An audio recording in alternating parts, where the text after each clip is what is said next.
ಜೈ ಭಾರತ್ ವಂದೇ ಮಾತರಂ. ಭಾರತ ಹಾಗೂ ಅಮೆರಿಕದ ನಡುವೆ ಈಗಾಗಲೇ ತೆರಿಗೆ ಯುದ್ಧ ಶುರುವಾಗಿ ಬಿಟ್ಟಿದೆ. ಭಾರತ ರಷ್ಯಾದೊಂದಿಗೆ ವ್ಯಾಪಾರ ಸಂಬಂಧವನ್ನು ಇಟ್ಟುಕೊಂಡಿದೆ, ಹಾಗೆ ತೈಲವನ್ನು ಖರೀದಿಸಿದೆ ಅಂತ ಹೇಳಿ ರಷ್ಯಾ ಹಾಗೂ ಯುಕ್ರೇನ್ ಯುದ್ಧಕ್ಕೆ ಇದರಿಂದ ಸಹಾಯವಾಗುತ್ತೆ ಅಂತ ಡೊನಾಲ್ಡ್ ಟ್ರಂಪ್ ಅನ್ಕೊಂಡಿದ್ರು. ಇದರನ್ವಯ ಭಾರತದ ಮೇಲೆ ತೆರಿಗೆ ಹಾಕಿದ್ರು. ಇದಕ್ಕೆ ಭಾರತವು ಕೂಡ ತಿರುಗೇಟು ಕೊಟ್ಟಿತ್ತು. ರಾಷ್ಟ್ರ ಹಿತಕ್ಕೋಸ್ಕರ ಯಾವ ನಿರ್ಧಾರ ತೆಗೆದುಕೊಳ್ಳಬೇಕೋ ಅದೇ ನಿರ್ಧಾರ ನಾವು ತೆಗೆದುಕೊಳ್ಳುತ್ತೀವಿ ಅಂತ ಭಾರತ ಹೇಳಿತು. ಅಮೆರಿಕವು ಕೂಡ ರಷ್ಯಾದಿಂದ ವ್ಯಾಪಾರ ವಹಿವಾಟು ನಡೆಸುತ್ತಿದೆ, ಹಾಗೆ ಕೆಲವೊಂದು ರಾಸಾಯನಿಕ ವಸ್ತುಗಳನ್ನು ಆಮದು ಮಾಡುತ್ತಿದ್ದಾರೆ ಅಂತ. ಇದೇ ವಿಚಾರವನ್ನು ಡೊನಾಲ್ಡ್ ಟ್ರಂಪ್ ಪ್ರೆಸ್ ಮೀಟ್ ಮಾಡ್ತಿರುವಾಗ ಒಬ್ಬರು ಪತ್ರಕರ್ತೆ ಕೇಳುತ್ತಾಳೆ.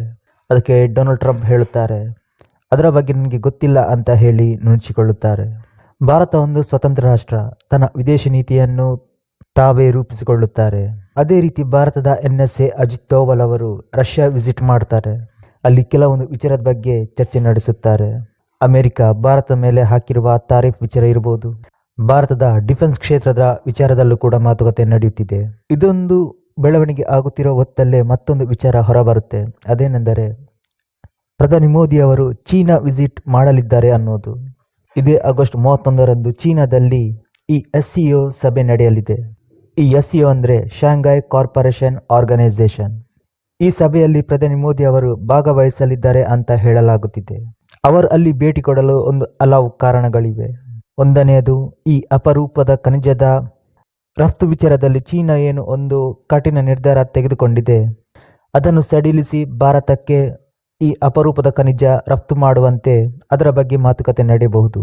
ಇನ್ನು ಎರಡನೆಯದು, ಇನ್ನಷ್ಟು ಹೆಚ್ಚಿನ ಪ್ರಮಾಣದಲ್ಲಿ ಎರಡು ರಾಷ್ಟ್ರಗಳ ಮಧ್ಯೆ ವ್ಯಾಪಾರ ವಹಿವಾಟು ನಡೆಸುವುದು.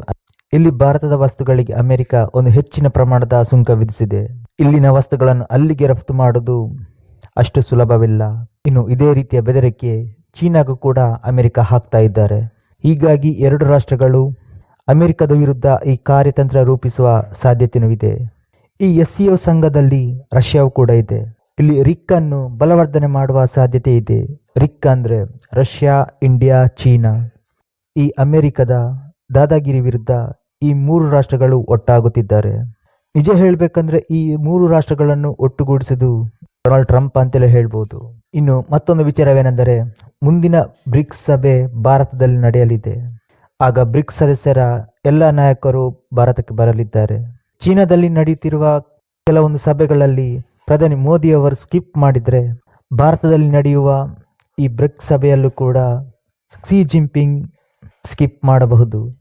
ಇತ್ತೀಚೆಗೆ ನಡೆದ ಬ್ರೆಜಿಲ್ನಲ್ಲಿ ಈ ಬ್ರಿಕ್ಸ್ ಸಭೆ ನಡೆಯಿತು, ಅದರಲ್ಲಿ ಕ್ಸಿ ಜಿನ್ಪಿಂಗ್ ಭಾಗವಹಿಸಲಿಲ್ಲ. ಪ್ರಧಾನಿ ಮೋದಿ ಅವರು ಚೀನಾ ಭೇಟಿ ಕೊಟ್ಟು ಆ ಸಭೆಯನ್ನು ಭಾಗವಹಿಸಿದರೆ, ಇನ್ನು ಭಾರತದಲ್ಲಿ ನಡೆಯುವ ಸಭೆಯಲ್ಲಿ ಕೂಡ ಕ್ಸಿ ಜಿನ್ಪಿಂಗ್ ಭಾಗವಹಿಸಬಹುದು.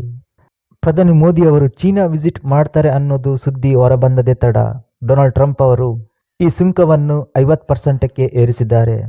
ಇದರಲ್ಲೇ ಗೊತ್ತಾಗುತ್ತದೆ ಅವರು ಭಾರತ ಮೇಲೆ ಎಷ್ಟು ಒತ್ತಡ ಹಾಕ್ತಿದ್ದಾರೆ ಅಂತ. ಇನ್ನು ಇದಕ್ಕೆ ಭಾರತವು ಕೂಡ ಇದರ ಬಗ್ಗೆ ಒಂದು ಉತ್ತರವು ಕೂಡ ಕೊಟ್ಟಿದೆ. ಬೇಜವಾಬ್ದಾರಿತನ, ಕಾರಣವಿಲ್ಲದೆ ಭಾರತ ಮೇಲೆ ಸುಮ್ಮನೆ ಈ ರೀತಿಯ ಕ್ರಮಗಳನ್ನು ಕೈಗೊಳ್ಳುತ್ತಿದೆ ಅಂತ ಭಾರತ ಹೇಳಿದೆ.